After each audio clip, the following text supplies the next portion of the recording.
Hi. Hello. Hello. Welcome to another edition of Pullquote. Welcome to Pullquote. Yeah. We have a very special guest today. We're very excited. Yeah. We've been looking forward to this one all week. And I think a lot of our followers have too. So, our guest today is Julianne Romanello.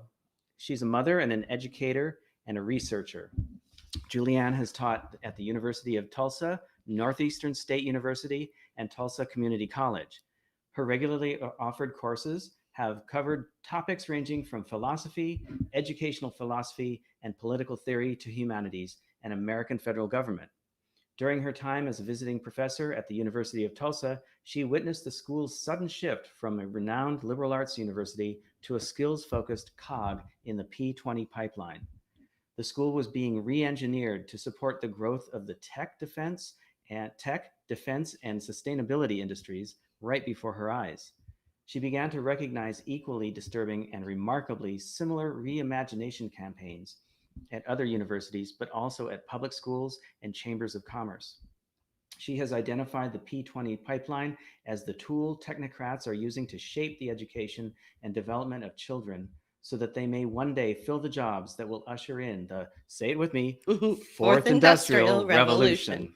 So Yeah. before we bring Julianne on, we are currently live streaming on Periscope, Rockfin. We're live streaming on Hi, Rockfin Rockman. right now. Yep. Check the Rockfin Yeah. and Facebook as well as YouTube, as well as our YouTube channels. So Mhm. hopefully, if you see the live streams on Twitter and YouTube and Facebook and Rockfin. Hopefully, you will share those around, and that way our audience can see Julianne and get to know this wonderful woman. So we can bring Julianne on now. Right now, are we live streaming on Rockfin? I think we need to go live on Rockfin. Right. We're on. Oh, great. See? Awesome. Okay. Okay. It's a new system that we're still, getting used to. So let's bring Julianne on. All right. Let's bring Awesome. on Julianne. Hi, Julianne. Hi. Hello. Can you hear us? Hi, I can hear you. Can you hear me? Yeah. Yes. Aw- Wonderful. Hi. Thank you for joining us today. We are so Oh, I'm excited so to have you on. excited. I know this will be a good chat. I think Um, so too. yeah, the first thing we wanted to do was just, recognize the fact that you've been doing such great work in Tulsa. We actually got to know you through Facebook. Your Facebook presence is so informative, and you have really been able to reach out to a wide audience with this, very kind of complicated and technical systems that are being put in place in various communities throughout the country. But one thing that also really just kind of blew my mind about you was the fact that you pulled your kids from school. Um, you don't have them wear a mask, and you are very protective of them from these, technocratic systems that are really designed to hurt people. So I wanted to, because we do have a lot of people in our audience with children, and they're very stressed out. They're not exactly sure what to do next, and that's one of the reasons why we're so excited to have you on board, is so that they could relate to you. You can relate to so many people on so many levels. So thank you for that. Thanks so much, Julie. Yeah. Yeah, of course. Um, Well, one of the things that I wanted to ask you first is, and we mentioned this in the introduction, and I looked it up, but I don't think a lot of our viewers or really know what the P20 pipeline is. So could you explain that and give us some background on what's going on with that? Yeah, sure. So, like you said, I had a concrete event that occurred, which was the restructuring of the University of Tulsa where I was teaching. And it was so dramatic and so shocking, and the language was so uh, garring, garish that I really just started to dig into some of the the larger machinations that were happening. And one thing that I started to notice was that I was hearing a lot about preparing students for the workforce, not for a a professional life, but the workforce. And that has a very technical sound to it. And you would hear terms like pathways and pipelines, and At the time, I had an infant when I this was back in 2019. I had an infant, and then my oldest was 7 years old.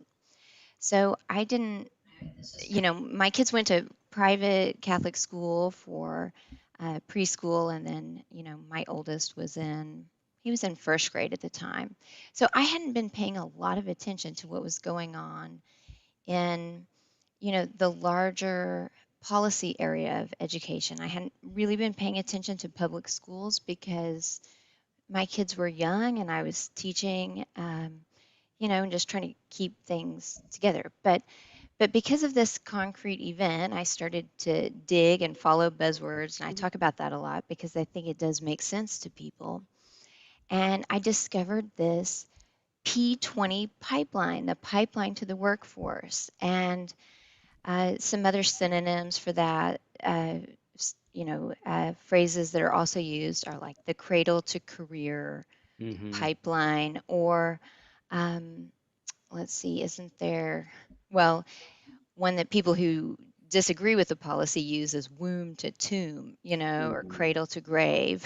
Yeah, Yeah. womb to tomb, which really that's exactly what it is. So sometimes I'll use that, but it is it is a system of measuring and tracking skills and capabilities of children from the time really that they're in their mother's womb.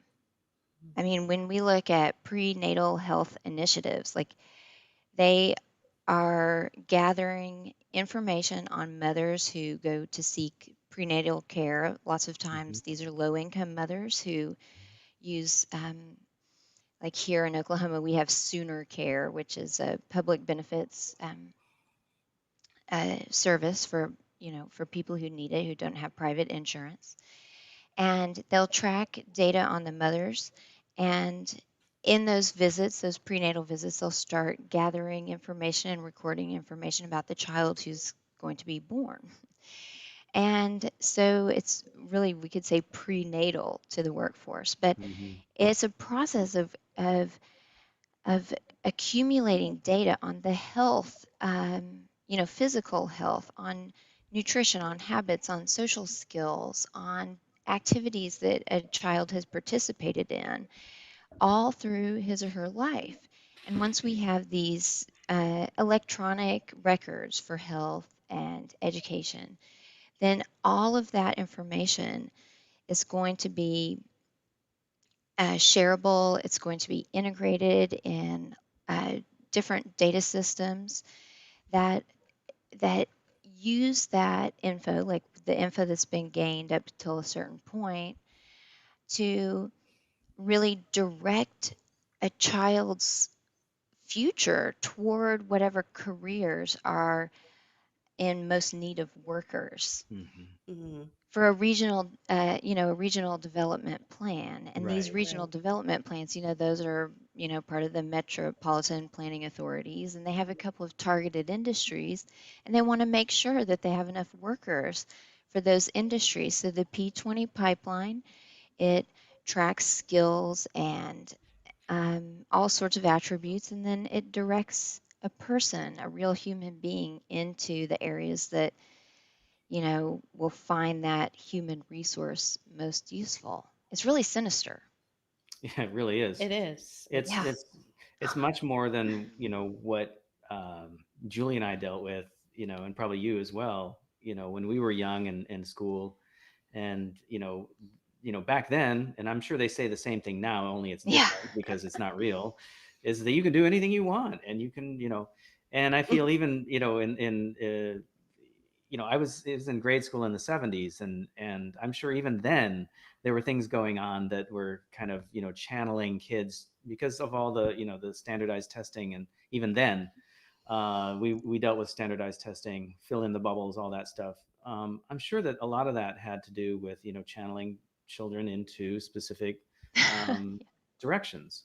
Right. Um, but I believe that it was probably, if it was going on at that time, I think it was experimental, and they were just like trying things out and seeing what worked, and it was sort of the beginnings of all that. It really wasn't fully implemented yet. Yeah. Right. Yeah, I mean, I think so. I mean, I went to public schools, and even looking back, I think I got a pretty decent education, at least Hmm. one that, prepared me for a life of inquiry and Hmm. things like that, and knowing how to research, to find out what's real or what isn't. But, Right. that really, it seems like it started to change, I think.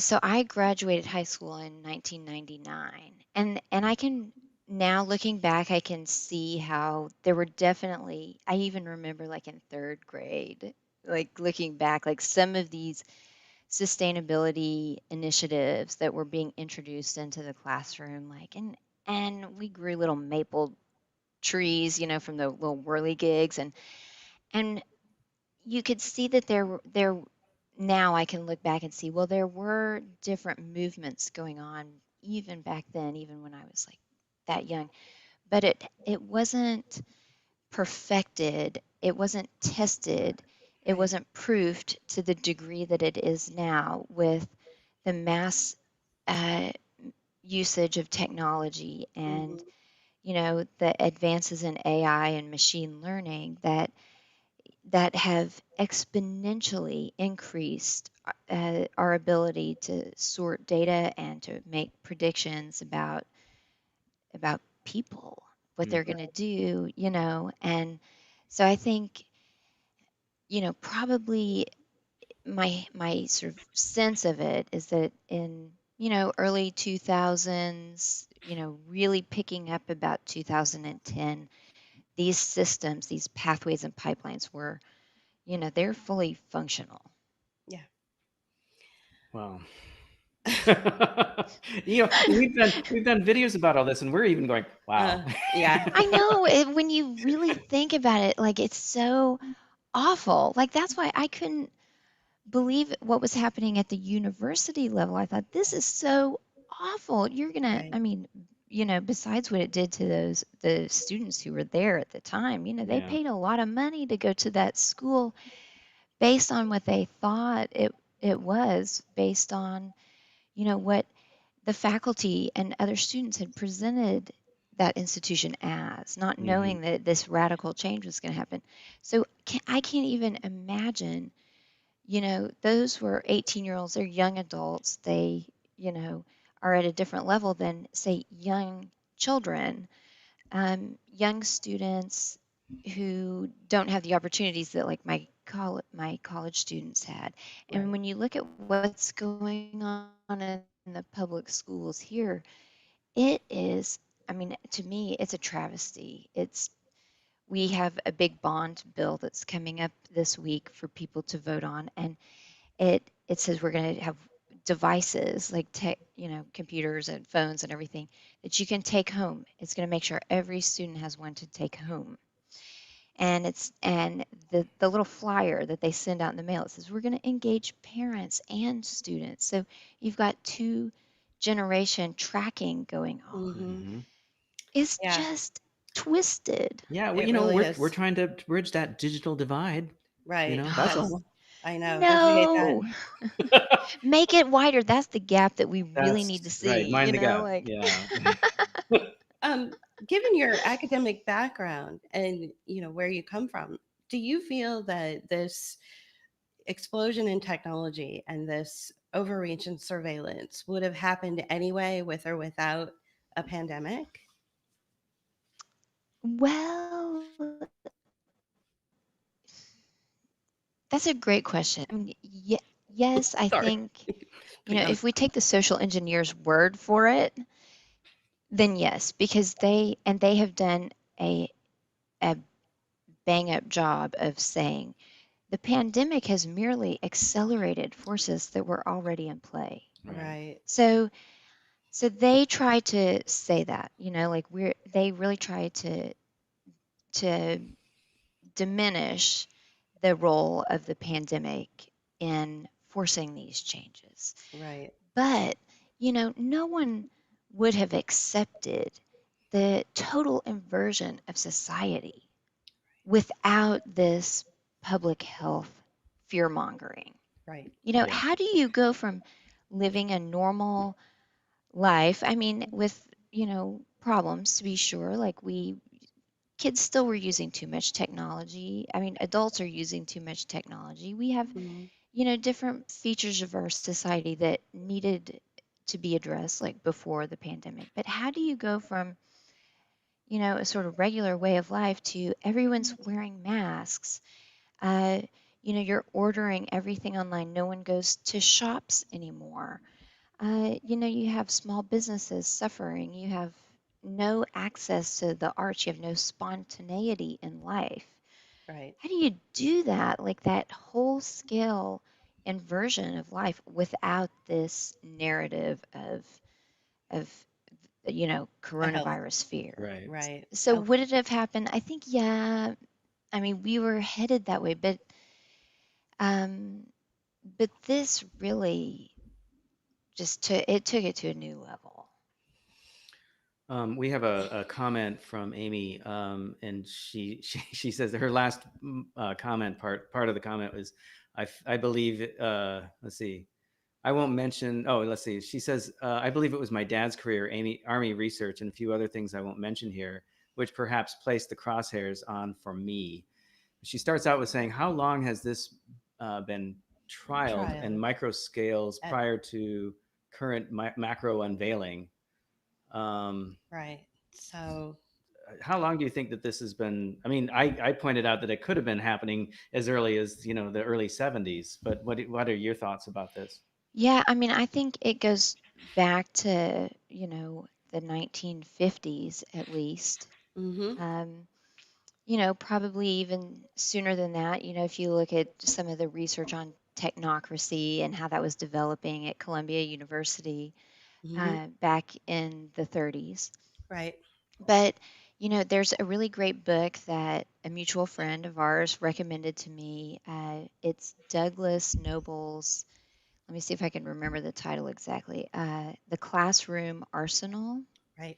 And it's the military research and public education or something like that. I always get the, different parts of that title mixed up Mm-hmm. their order.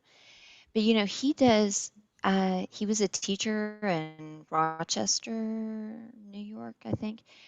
And he does an excellent job of tracing back this effort to skills track um, for, national defense initiatives to skills track students way back to the 50s. Wow. And you could use these public classrooms as laboratories, Hmm. as Mm-hmm. testing grounds. Right.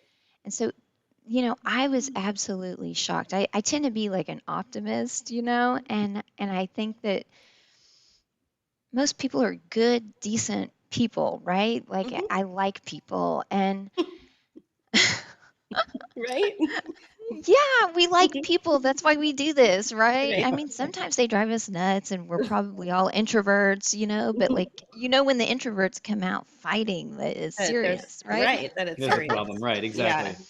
Yeah. So, like I just never would have imagined, how far back this went. And it's, to Amy's point, my dad was in the Air Force and he did intelligence work. And I remember watching the movie Enemy of the State, with Will Smith, Mm-hmm. like way back. And he and I watched it. And he was like, Julianne, they can do that now. And I was like, what? And he Yeah. said, oh, yeah. He said, you wouldn't even believe. And, and my dad, he's passed away now, but, you know, he, eh, he really was scarred, in ways that they cut deep, from what he saw, Wow. you Right. know. Yeah. And so, I mean, it's complicated. It's like from 2019, I've had to like relearn all of history, it It seems. seems like it, We right? feel the same way in a lot of Yes. ways. Yeah. Everything's sort of in like you said, inverted. I use Hmm. that term a lot. Yeah. Uh um let's transition from the classroom. Can you still hear I us have, okay? Oh, Hello. hey. oh, Hi. Well, we I thought can this hear you, morning. but Oh my goodness. Hi. He's Hi, Hi, guys. well, guys. I told for your I don't know if you told your audience that this is sort of an We didn't, but experiment we today in and anticipated of this itself happening. It's great. All right. because because that's a forehead that Hello. you see. Joseph, you got to because we're trying this at home. This is the first day that Daddy is really not working from home, and we thought we might do a little slice of life. So I did not tell the kids how to come in. That's In fact, okay. they were We sort of love put it. away, but now they're here. So you Good. guys you want to say hi? You want to introduce yourself? What is it? Can you can you say it like so that we can understand it? My name is Peter. Peter. My second name is Manning. My last name is Romanello. Can't hear, but So we have Peter. we can't hear him. Yeah. Oh, you can't really hear him. Oh, because it's coming You through have the your, microphone. yeah, Yeah, the your. headset. He'd have to Oh, speak into okay. the headset. Yeah. Yeah. So, Peter, you're about to turn how old? I'm about to turn 6. Oh, congratulations. When's your Oh, birthday? when's your birthday? July 13th. July Wow. 13th. JP's is July 3rd. Oh, really? Well, we have 3 July birthdays. Really? Wow. Oh, Wow. yeah. Oh, all you moody cancers out there. Yes. Oh, yeah. Who's that? Can you here? Let's see. Oh, Oops. hi, Joseph. Oh, and we lost the plug here. So see, this is okay. Well, here, how about you guys plug it in? So see, did you tell your your audience that this might be? Yes, you may. We didn't We- warn people That's because okay. we wanted it to be a We surprise. wanted it to be a surprise. Really? We know that people love seeing the kids. Well, this So is Michael, and how Hi, old are you? Michael. 9. He's 9 9. years old. All right. Good. I'm gonna turn 10 and on July 6th. Wow. 6th. Okay, so you're right after me. Right. Wow. Wow. Have you ever worn a mask? No, and I don't want to. Yay. Can I tell about the story in the library, Mom? The story in the library. The books. Those dumb little books that I refused. Oh no. No, but that is pretty funny. But it might take It was a take heroic deed that I did. Oh, okay, good. Good. We need heroic deeds We for do. sure. For sure. well, this can sort of get us to talking. I don't know if you can hear me. All Yeah, we right, can. here, let me. It might. I'll. We can talk about homeschooling But first, who's on your left? and just. Oh, this is Monica, Okay. and she's so patient. Hi. I'm Monica and I'm 7 years old, and my birthday's on July 5th. Yeah, but you guys Wow. probably should Wow. be telling everyone. This is a lesson on online presence. Like we probably should not tell our birthdays online. Right. Sorry. I know. It's it's easy. It's easy The to feel 6-year-old comfortable. started Right? that. Yeah. Yeah. It's easy to feel comfortable, and then we forget, of course, what's actually going on. Yeah. You know? Yeah. Yeah. So it's pretty rare. I don't let the kids online. They don't play games, and we don't do web chats and things like that. Good. Which is kind I mean, that has been, I think that's been difficult for the kids. Michael, can you plug that in, please, like all the way? Because that lamp is flickering. That's been kind of tough because, like other children who Monica's been friends with for a long time, they'll use those technologies and then they'll talk about them and they'll say, oh, yeah, we did the chat, we did the Facebook Live or the Messenger chat for kids, and we don't do that, do we? No. Good. Why Very not? good. Because we don't want to. Yeah, well, that's true, but why not? You know why? Why? You silly. Because we got better things to do, right? Right. Yeah. Exactly. Yeah. And, it mixes up what's real and what is not real. Oh, yeah. Hmm. You want to say one thing? We do play video games, but on an old 1980s 2D Mario console. Wow. Wow, That's that's great. I impressive. love I it. used to have an old Atari in 1981. Wow. Yeah, there you go. Yeah. Yeah. Now I'm not sure. I think it counts as the 90s, but we'll see. Yeah. Yeah. Okay, well, here, you guys go check on Brothers. Mario 3 is on 1980. Ah, okay. Yes. Thank you. Keep the record straight and Right? accurate. Yeah. Yeah. So there they So are. Those are my kids who've never worn a mask. That's Um, awesome. That's so great. Tell me about the homeschooling. Tell me about the process of, tell us, our audience, I'm sure they're really curious about what it was like to have to remove them from school, and put them into kind of a homeschool situation. If, if you could, that would be good. yeah. Yeah. So, in in March of what was it, 20, now I'm like all confused, 2020? Yeah. Is March of that what it was? Yeah, I 2020. know, right? 2020. It seems Yeah. like a I, lot longer ago, right? I know it does, right?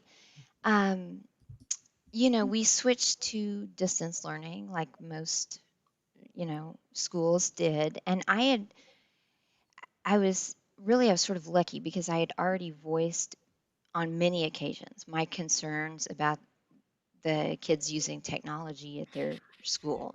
So I had said, hey, look, Spelling City, if you look at who owns this stuff, um, and you look at how it's training kids to try to learn to spell, like these are not technologies that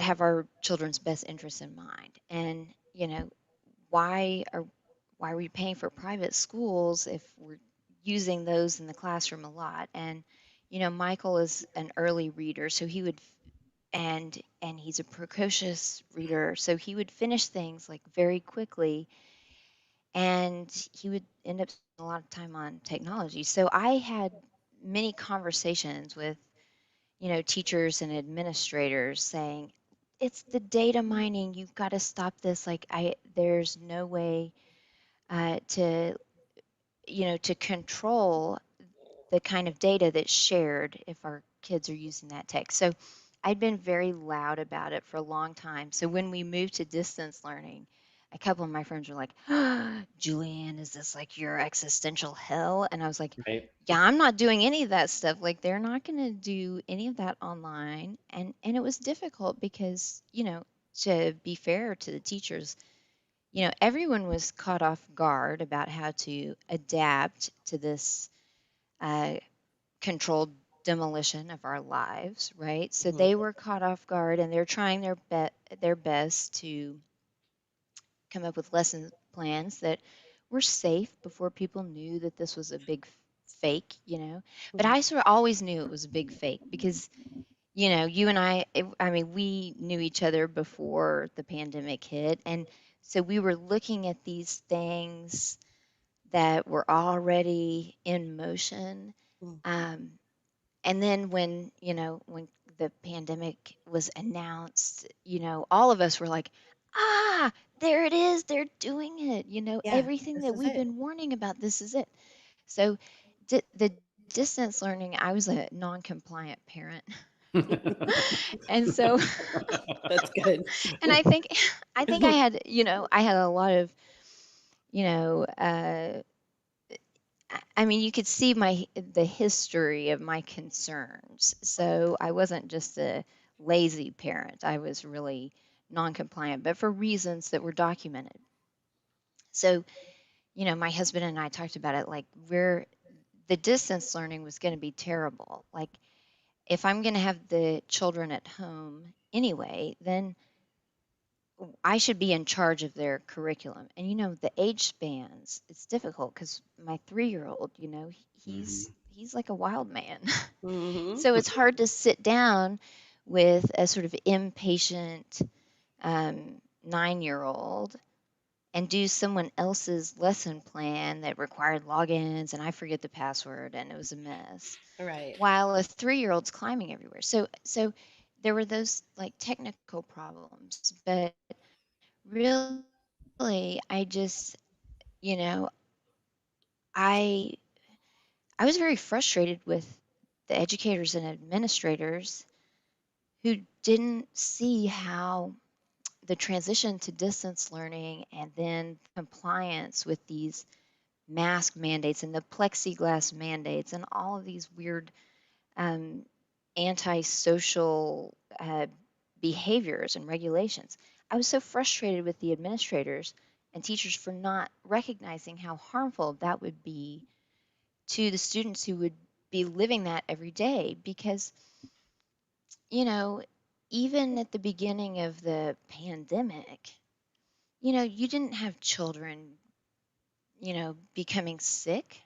So Right. Right. why are you going to train children to view each other as like a vector of disease? Right. Why are Right. you going to, you know, um, decrease the um, like the perception of whole faces that we need for genuine communication? Like so I thought, no way, we're not going to do that. I would rather keep the kids at home and keep things as normal as they can be here Right. than have them get used to those very very sinister practices, I think. And I was frustrated that other parents didn't see this. Like, how I don't see how you can put, you know like it's like duct tape over a child's mouth, so, and you're breathing your exhaust. It's so, to me, like the mask, some people say, well, we need to not be focusing on that so much. But to me, when I look at my children, young children, and I think, what kind of virtues do they need to succeed in the world before it was really weird and screwed up? But Before especially it, now, yeah. like, they need to be able to speak up, and they need to be able to be very confident, and they need to be able to relate to other human beings in very intimate ways, like human ways. Hmm. And I think the mask, the plexiglass, the silly requirement of 6 feet, that teaches them to, you know, just to comply with arbitrary regulations that are actually antisocial. I And don't know and if that and answers your whole question. sure, Yeah, yeah, it and to does. be afraid as well. Right. Yeah. I I learned. Have you ever heard of something called the Heart Math? I believe it's called Heart Math Institute. You know, the reason I think about it is because of your own blog site, if you want to bring it up, called Oh Hearts yeah, Over right, Hexagons. right. Uh-huh. So this is Julianne's blog site, by the way. I encourage people to go to it. But when I first discovered your blog site, um, it reminded me of something called the Heart Math Institute. Right. Who told us? That was one of the doctors Right. that Oh, mentioned it. right. Okay. And what you talk about, how the idea of sort of disintegrating these connections with individuals, the way the children are being programmed, to not have these kind of connections anymore through the plexiglass and the mask and everything. Mhm. What we discovered is that there's a heart energy that radiates out of us, and it sounds a little woo, but I believe it. A heart energy that radiates out of us that's about 3 feet. So the Ah. distance of 6 feet makes sense because they want to make sure that there is no connection at all. If they had said just stay 3 feet away from people, then that's just at the cutoff point. But they want to make sure that it doesn't actually that you actually don't have those connections and those signals. It's electric energy. It's I'm not a doctor. I'm not a Yeah. scientist. So it's but you can go to the website and you can Yeah. see how this energy actually does radiate out of individuals within 3 feet. So you could see why they did it for 6 feet. They really don't want us connecting. They Right. really don't want us, especially the children who Yeah. have open hearts. Right. Children are, they really want to learn, they really want to connect, they're really innocent, they're trusting. So they want to take all of that away and have them not feel that energy from other human beings. So you're Yeah. talking about this and it's really resonating with me. There's a lot of kids in my neighborhood that have completely normalized these ritualistic practices, which we've talked about with other people on this platform, where they don't even think twice. When they know they have to get on a city bus or walk into a store, they just automatically put on the mask as if they were putting on shoes and socks. And this is terrible that it's been normalized. Uh, Yeah. but it also goes into uh, the deeper stuff that you've been uncovering about the data mining and the data aggregation, which is all about, then it connects to funding for your region. So if you've got enough people that have, enough data that's been aggregated, you can look at that data set and you could say, okay, this, region of the country gets this amount of funding to go more towards more, say, wraparound services or heavily surveilled bike lanes or controlled uh, behavioral markets, things like that. So that's why it's really important to get those kids off of those laptops and off of those Devices. devices and Yeah. pads, and why iPads, and why it's important for us not to download these so-called COVID apps or these vaccine apps that we're starting to see roll out a little bit here and there in various parts of our American culture, like specifically the music industry, right? So it starts with the mask and it ends with this data aggregation, and it's just this big like mess of inversion, like an inversion world. So Inverted. an inverted world. Yeah. So I know we have Yeah. a couple of comments here, and because these people are very good. They love to follow you and they follow us. We'd like to go ahead and read them if you don't mind, if you Yeah. have a Sure. minute. Yeah. Okay, so the first one is Barry. from Barry. Do you want to read it or should I? Yeah, go ahead and read it. Okay, so uh, how does one better understand the huge pipelines of money that are investing in ed tech and protocols and incentivizing our educational systems from the local all the way up to the federal? Are they primarily the typical corporate players, or is there a layer of NGO, foundation, PAC, super PAC that funnels the money? I'm assuming both. Who are the biggest players? We need a top 10 or 20. That's what I grapple with. How to expose and decouple this. Big Ooh, question. yeah. Mhm. Yeah. Yeah. I mean, I think, yes, the answer is both. There are huge corporate players involved in ed tech, and then there are, you know, startup startups that are, you know, uh, formed as nonprofits, or we have these ed tech groups that are working with nonprofits. So there's a huge, I mean, I call it a racket because there are layers and layers, and you'll have a public private partnership that enters into another public private partnership.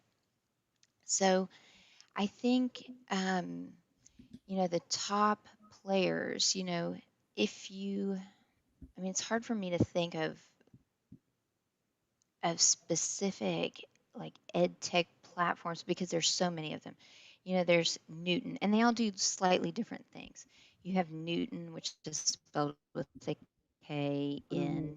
Mhm. Oh God. You Right. have Guild Education. Guild Education is the big one. So I would spend a lot of time looking there, and they are partnering with the Coalition for Inclusive Capitalism.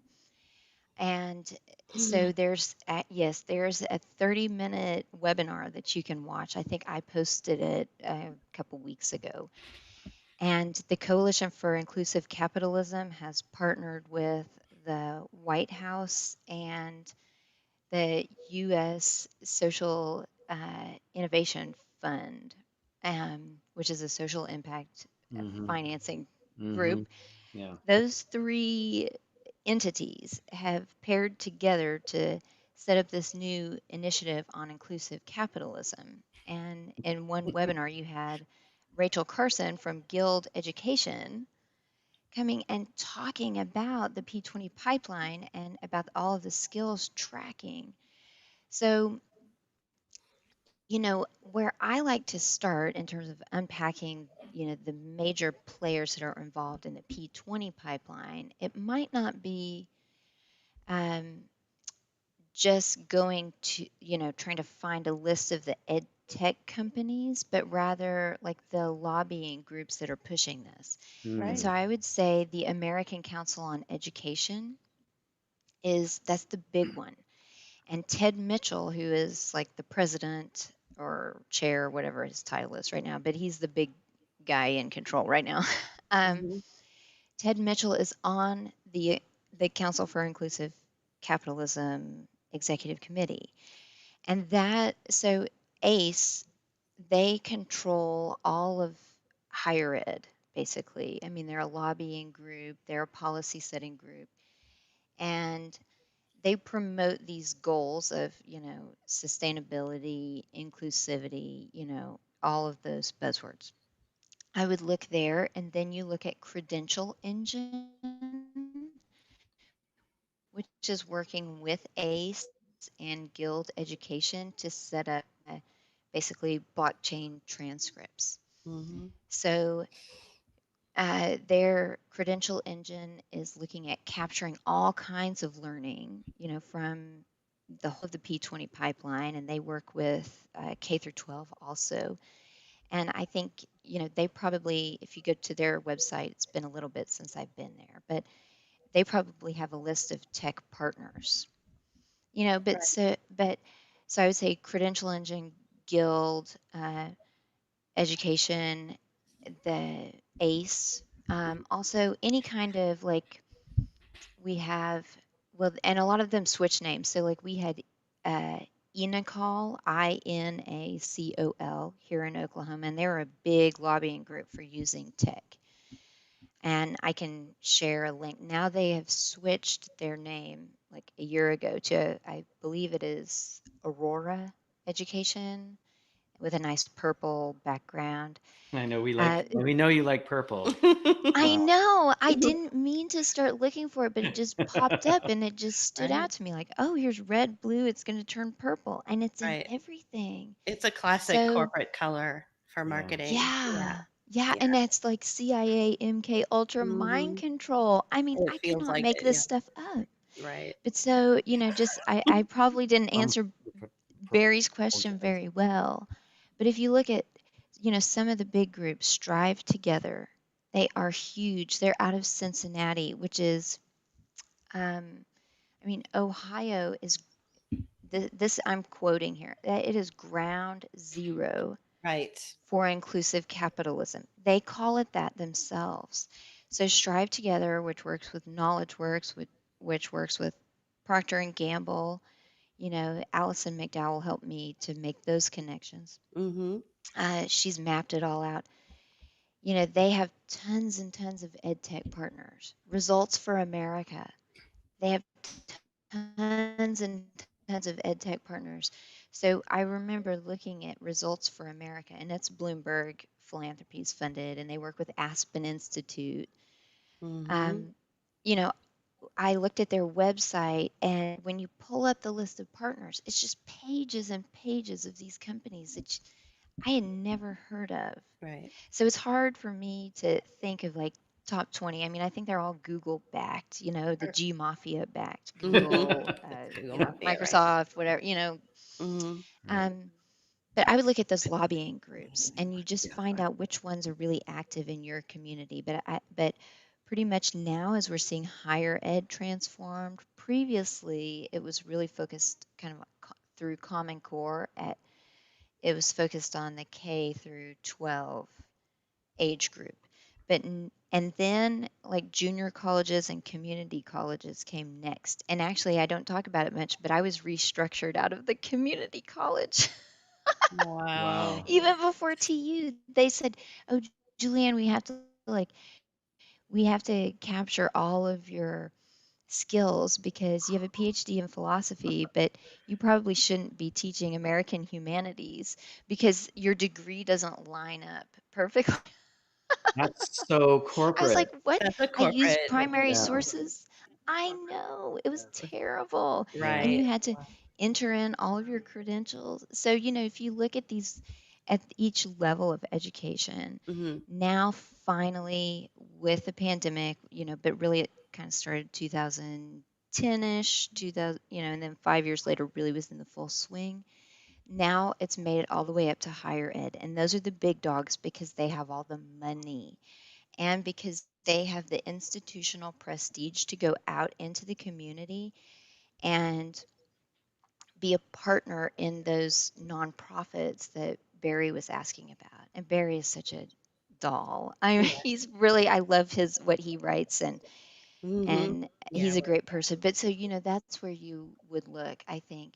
Look to um, American Council on Education. Look at the universities and colleges in your area, and they are all, I can guarantee it, they're all moving to this social impact anchor institution model. They And are. that comes from HUD, U.S. Department of HUD.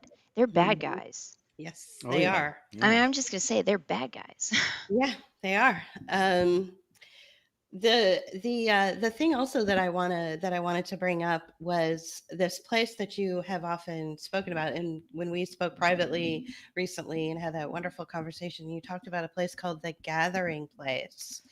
Uh, I would like you to talk about what that really is, because if you were to look at it, it looks amazing. It looks Oh, like so isn't it much wonderful? fun. Oh yeah, it looks like Disneyland. Like It what, really does. It you doesn't know? look so much like Golden Yeah. Gate Park as much as Disneyland. Right. It looks super fun, and there's nature and water slides. So what is it that makes you so critical of this place? Hello? Sorry, your audio faded out Oh, can you hear okay. me? Yeah, it's probably because that is Yeah, probably that's a on. video. Yeah. Yeah. So what does it make that makes Because you the so video critical? was going. Yeah. Yeah. Why are you Oh, that critical of creeps it? me out about it?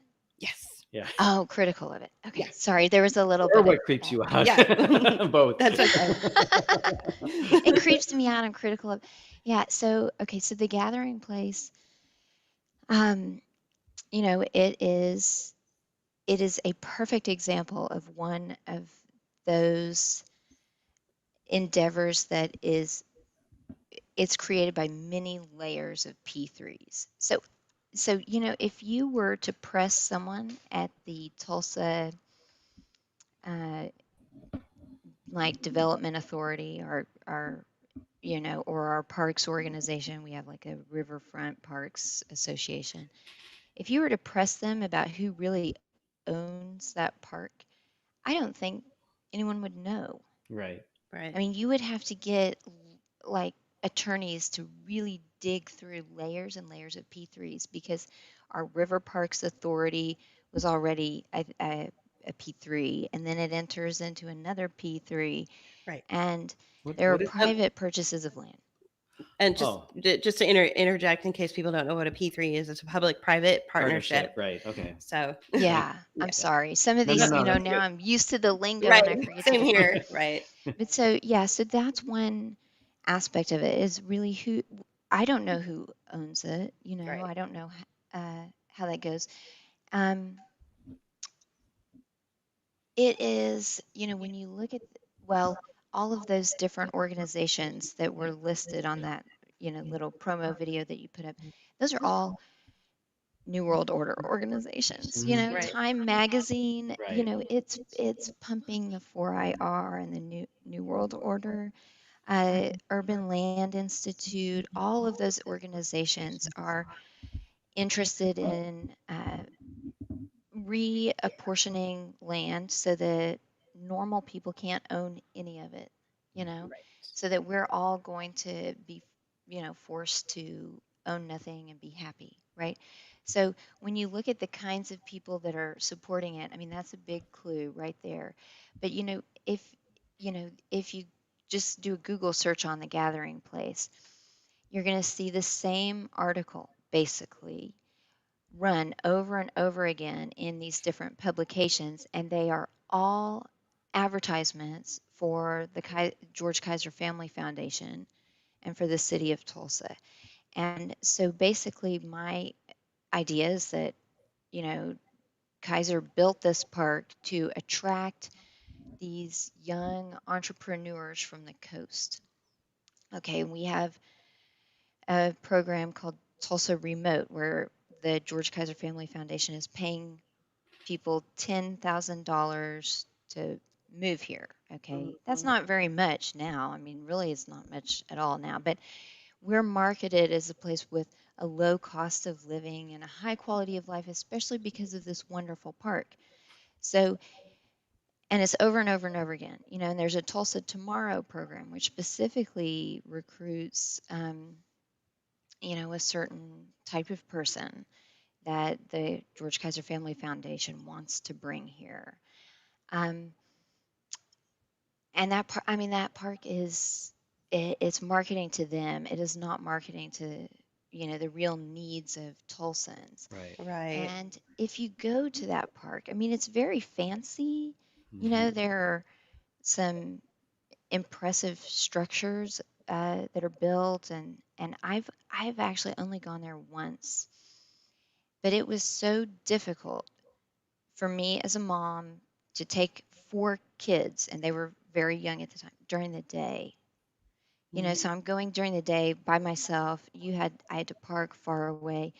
Uh, you don't have very good visibility, for your children. There are weight limits on all the equipment that in like it was a sort of public address that George Kaiser gave. He was talking about building the park and what he hopes to do with it. And he said, well, I forget if it was, this is hearsay on my part, but from a trusted friend who was there and was at this meeting for businessmen.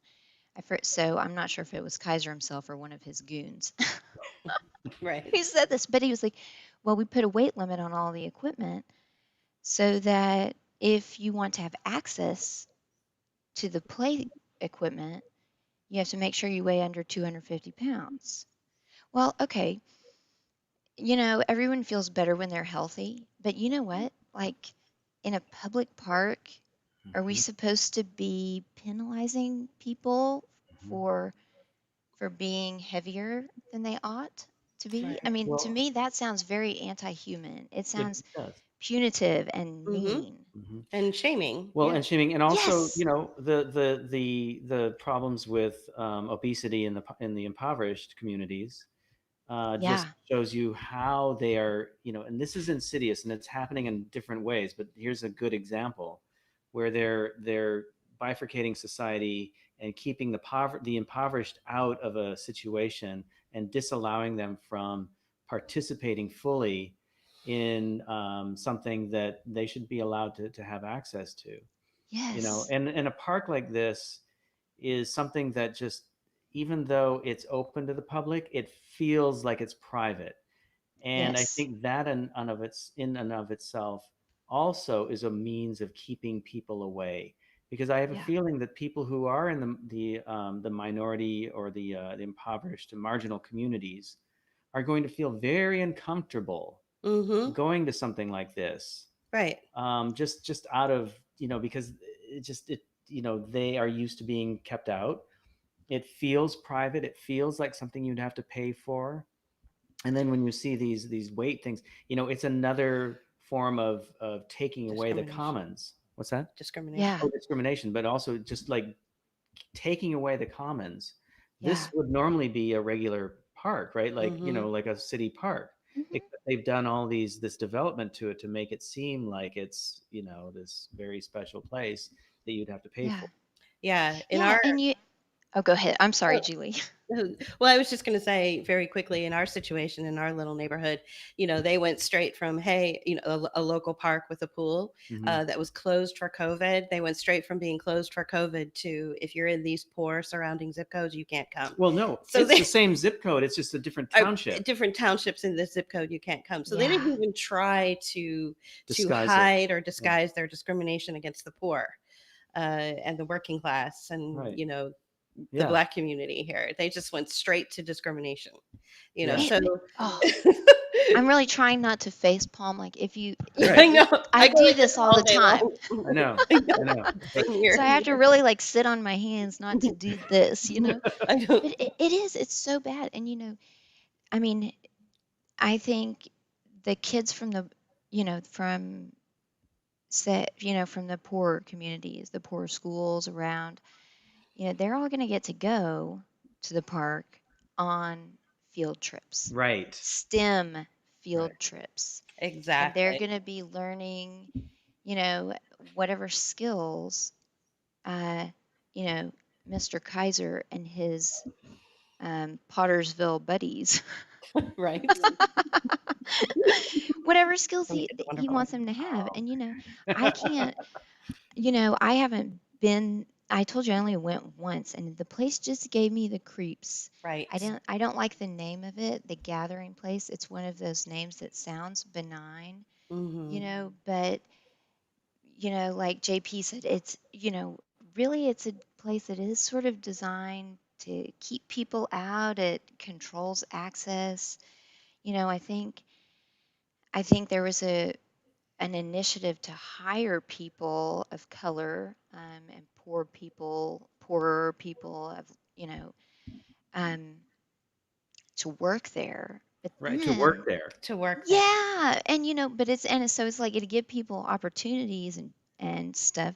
But it's like before I understood how the philanthropy racket worked, like my husband and I would go to some of these big corporate fundraisers, Oh for these charities.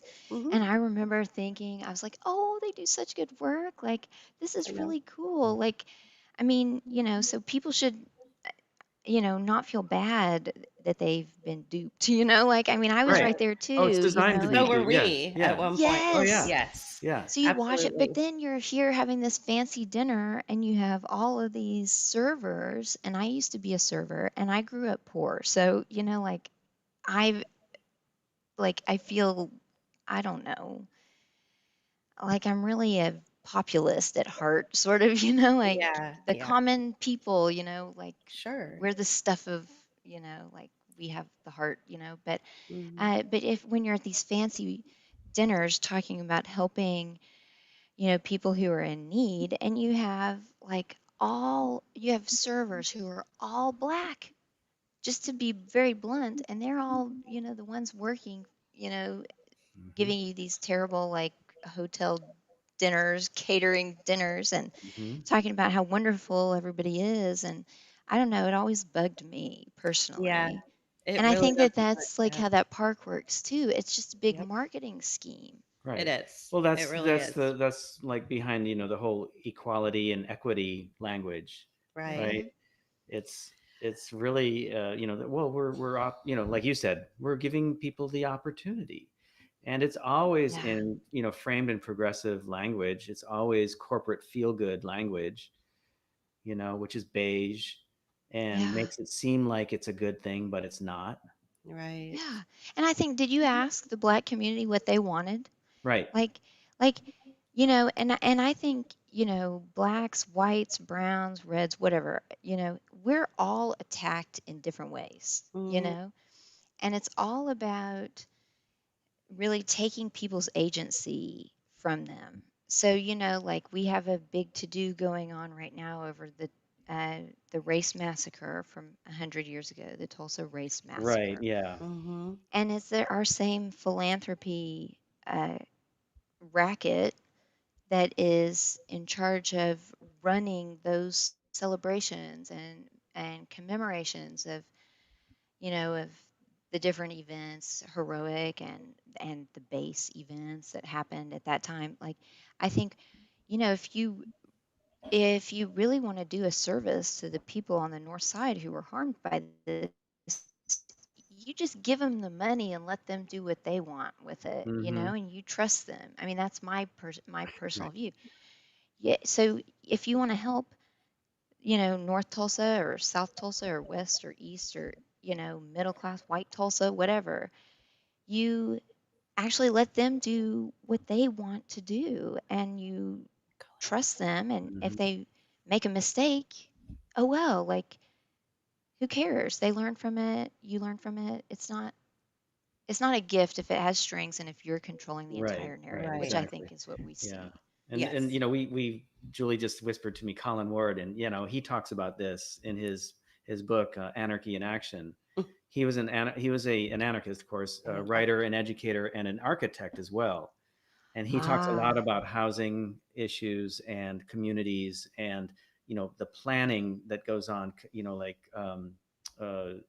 like civic planning and things of that Hmm. nature. Council Yeah, housing. council You know housing. that Yeah.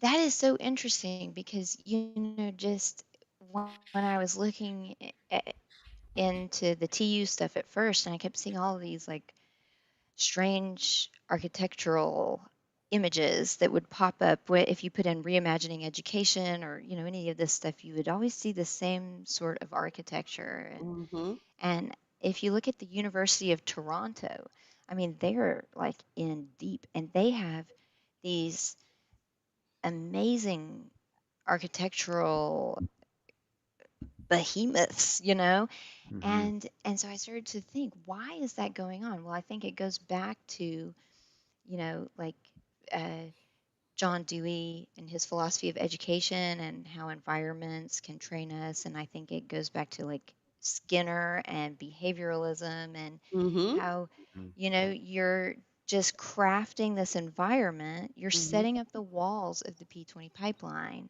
Yep. so that, the environment really changes the way you think about everything about life, and it channels your relationships and all of that, which I think if you're going to do that, you need to be honest and tell people that you're doing that.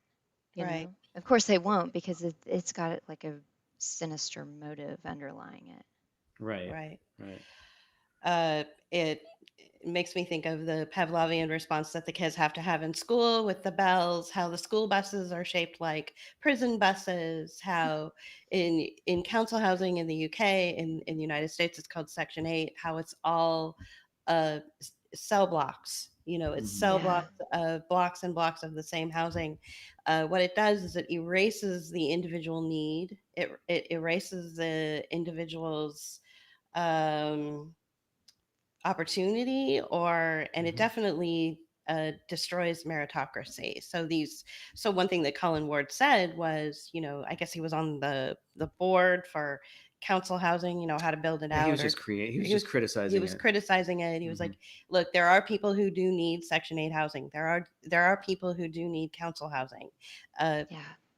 there's nothing wrong with that. What we should have is, a conversation with these people to ask them, what is it that you need in order to feel fulfilled, in order to feel balanced in this community that you're in.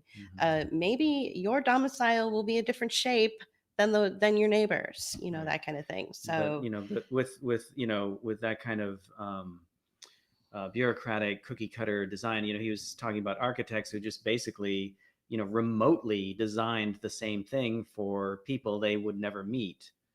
And it looks like is she Frozen. frozen? She might be frozen. Are Okay. you there? Yeah, it looks like she's frozen. Uh, Let me see if that so helps. she's frozen.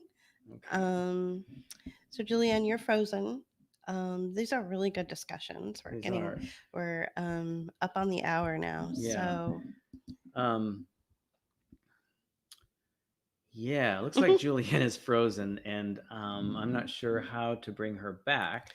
Um, Julianne, if you can hear us, maybe just log back out and log back in again. Is that possible? Um, we're going to send her a private message. We want to thank everybody for joining us today. It's been a really wonderful conversation so far. I think people are really getting a lot out of it. Hmm.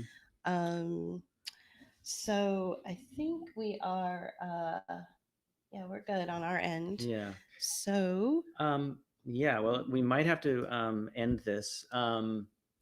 Let's see. Yeah. Okay. So what I'm going to do is I'm going to hide Julianne. She just. there we go. You there? Oh. Are you back? Well, I saw that she was It could have like been. talking, but yeah. Yeah. All right. Oh, she's gone. So she might be logging back in. So Yeah. before we say goodbye, let's see if she can come back in. Just to my point, though, or our point about what Colin Ward was talking about was, these architects would design these housing for people they would never meet, and they would just create housing that was efficient, that met the needs of what they actually met what they thought were the needs of the people, without Right. even talking to people. Uh, okay, There she looks like she's is. back. Okay. She's back. Hi, Yay, you're back. I'm glad you're back. Yeah, so that loss of autonomy, that loss of agency that comes through um, those types of housing experiences, and also the experiences we were talking about with like education, and then of course through the parks and the loss of commons, but also the loss of uh, just feeling like you fit in, or you're part of the community that they always seem to be talking about. They Right. take away that experience from you by giving you something that isn't necessarily something you're comfortable with. I think the first example we can see of that now is with the mask, you know, erasing your individual, unique self from the world. That's the most obvious, overt message that's sent out to the public saying you are no longer an individual. We don't care what your thoughts are, what your feelings are, what you bring to Yeah. the table. So, and then that of course, that obvious act of it then spreads out in very calculated and subversive ways through education and then through the community, like we've been talking about for the last hour. So um Yeah. is there anything else you want to add? We're a little past the hour, and we'd love to do this again Yeah, for sure. at some I know point. we always run out of things. I mean, we run out of time, Right. because there's so much to say. I mean, for anyone who's watching, you know, JP and Julie and I, we were supposed to have like a 15-minute sound check on Friday, and it it turned into like an hour and a half, and we were Yeah, just hour and a half. chatting it up because there's so much. And Yeah. Yeah. but yeah, I mean, what you say about, about erasing individuality, I don't know if I write enough posts about this, but sometimes people will ask me, well, what's a way to maybe to talk about what's going on with philanthropy that's like reaching out to, poor and minority communities? Like, how do we, sort of talk about what they're doing um, in a way that might make sense to them and might open their eyes to some of these larger processes of social engineering. And Yeah. it's such a difficult question because the people who have laid out this social engineering plan. I mean, these are very rich, powerful people who are bored and who I think love destruction, Mm-hmm. They love to make people squirm. I think they love to watch people, find their way through the Skinner box or see what they're going to Hmm. do. Um, so they have very bad intentions.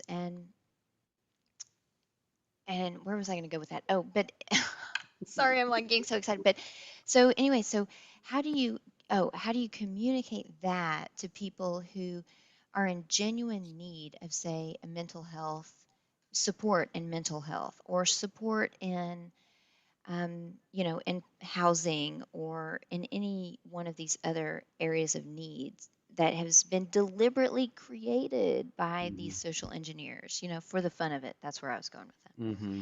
How do we, make, how do we help people understand that, the people who are really in need of and want those like grant monies and services that are being provided?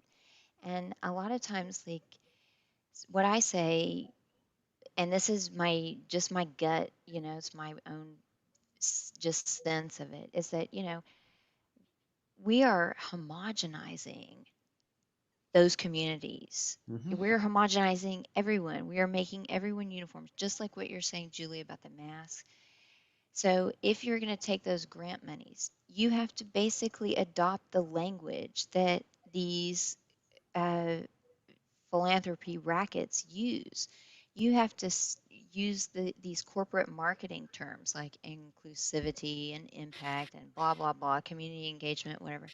So all of our language even is becoming uniform and becoming the same. And if you use different language, people either won't understand you or they'll be able to peg you as some kind of a dissenter or Mm-hmm. someone Hmm. who is Yeah. selfish. And I think we're going to lose like all of the richness of different traditions and cultures, like Mm-hmm. it's very that's very scary to me. And when I've talked about like say the black community here, and I'm a white suburban mom, but I'm a human being, and I like people, and I think we all have a lot in common and we can understand each other. So coming from my perspective, for whatever it's worth, I think that actually like black art, black poetry would be a very powerful counter to some of the forces that we're seeing right now. So like one of my favorite books is Frederick Douglass's Narrative of the Life of an American Slave. And it just gives me goosebumps even to like talk about the book because it's so perfect. And Frederick Douglass so perfectly describes every all of the different tools of tyranny. And, when you read some of these works by these great Black writers, playwrights, poets, then I think there's something that speaks to the very depths of our souls, whether you're white or black or brown or whatever, but especially Americans. Um, the those Black arts really can help illuminate what's going on here in America in a very powerful way. So I think that's why those communities are being targeted to, use this vapid language of, Mm-hmm. McKinsey and Deloitte. So I would say, gosh, people, we Right. got to get our soul back and it's going to look different and we might argue about things, but isn't it so much better to have different uh, different poetry to wrestle with and different images to, Mm-hmm. help reflect and refract reality to Right. us. Right. Yes. Yeah, I agree. Beautifully said. Yeah. Thank you. I I don't know, know. it's kind of clumsy, but Well, but I do believe that like we've got Yeah. to find those artistic voices and artists are really, I mean, you all know like they are really being suppressed right now. we know that personally. Yes. Yeah, We They do. I mean, really are. unless you go along with the program, Right. right? yeah, Um, so Yeah. it's yeah, and I mentioned to Julie the other day, it's like in the '60s and '70s, the music of the revolution was not rock and roll. It was not what everybody thinks it was. It was John Coltrane. Hmm. John Coltrane yeah, was the music of the revolution. Yep. yeah, And so it's and there's there's an artist, talk about open heart and connecting with, like, say, the divine. I mean, that's where he was going with a lot of his work. you know Yeah. that's the music of the revolution. You may not like John Coltrane, but I mean, you have to admit that that is something that speaks to a lot of people, and it goes into areas, like all art. It goes to areas that you don't expect, and it yeah. challenges you in many ways. Yeah. So And not to hit an impact metric, Right. target. Exactly. It challenges you to think more expansively and to, Hmm. break out of the walls of the pipeline Right. Right. versus like, oh, we're challenging ourselves to be aligned. Right. Yeah. Yeah. Yeah. The Why language the is hell do I really want to do that? Right. right. Exactly. Right. you know? Right. Yeah. Yeah. I don't want to. Right. All right. Well, thank you. Thank you. So we're gonna wrap this up. I know that a lot of people were really looking forward to this. We had a lot of people join us today. And it was really a wonderful way to connect with you again. um, you're supportive of our work, we're supportive of yours, and people like you who are really unraveling this thing and doing the work Yeah. for the Yeah. rest of us. So So thank you yeah, for joining us, and yeah, I'm sure we'll have you back again, pretty soon. Oh, yeah. Yeah, yeah. because there's always something to talk about. There's more I to know. uncover, more we would like to talk about. Really quickly, I know that your Facebook page is full of, you've reached your capacity of connections, but people can still follow you. Hmm. Do you want to bring it up really quickly? I don't have it up. That's Oh, my page for oh, some oh, reason. you can go to her uh Well, yeah, page. let me find her. Just put her name Yeah. up there. Yeah, Yeah. there she is, right there. All right. So you guys, give her a follow. She's everything that she shares on her Facebook page is little kernels of really good information. Um, so just give her a follow. And Facebook hasn't, really taken her down or anything like that because there's nothing really controversial when you're talking about the very same things that your own municipalities and your own school boards are talking about. There's nothing controversial, nothing to take down. It's Hmm. just that the way that it's said is is different. And so what Julianne does is she reframes the language so that you can understand that it's not all helping the community. It's not all impacts that are going to be good for you. It's a further enslavement. So Yeah. that's it in a nutshell. But definitely give her a follow. Go to her website, Mm-hmm. Hearts Over Hexagons. Heartsoverhexagons.org or If you want to bring .com, it up, uh, Julianne? right there. .com, heartsoverhexagons.com. Right. And So I'll share that. yeah, so please do that. Please give her a follow. And hopefully we'll be able to have you back. That would be nice.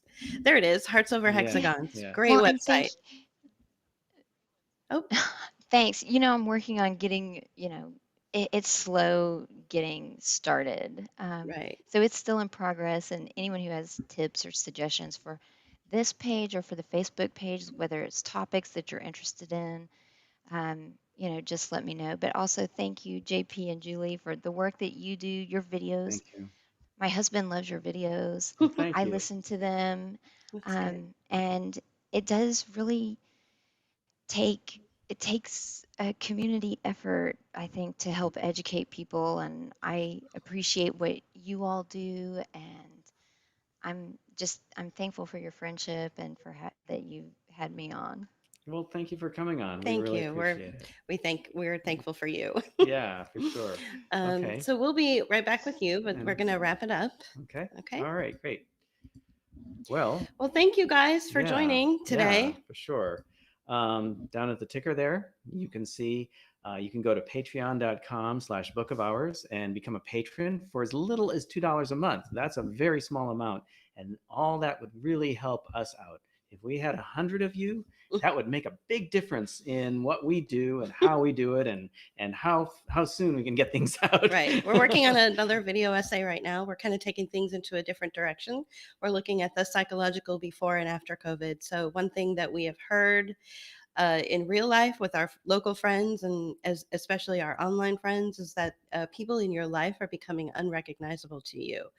They were a certain way before COVID, and then now after COVID, they've become totally different human beings. So what we're going to do is show an arc. We're starting a new series called Before and After COVID, and so this is the arc of the personality. Right. The last, we've already done one, and we're working on another one that actually has a happy ending. But who the person was before COVID and now who they are after is actually Better. a better Yeah, person. yeah. So we're going to do that. Okay. But yeah, please become a patron. Join Rockfin for $9.99 a month. Make a donation. But most of all, just keep doing what you're doing as well. A lot of you that listen to us, you have your own causes, you have your own passions in life. Follow those. Follow your heart. And try to glean from people like Julianne, and if you can, from people like us, and hopefully we can, get through this inverted reality that we're Right. living in. Right. I know. Well, it's So, funny. We first heard that sort of term from Chris Hedges. but Right. it's gone beyond that now. It really has. Yeah. So thank you again, and we will see you for the next episode of Pullquote, which Yeah. is coming up soon. So coming soon. We'll have an announcement of who we're featuring next, and we'll see you next time. Bye, guys. Thanks. Bye-bye. Thanks. Book of Hours are artists here to empower and embolden your response to the constant negative sound bites that attack your news and social media feeds. In order to continue making the video essays and art you've come to enjoy, we need your support. Make a one-time donation or become a patron. Thank you.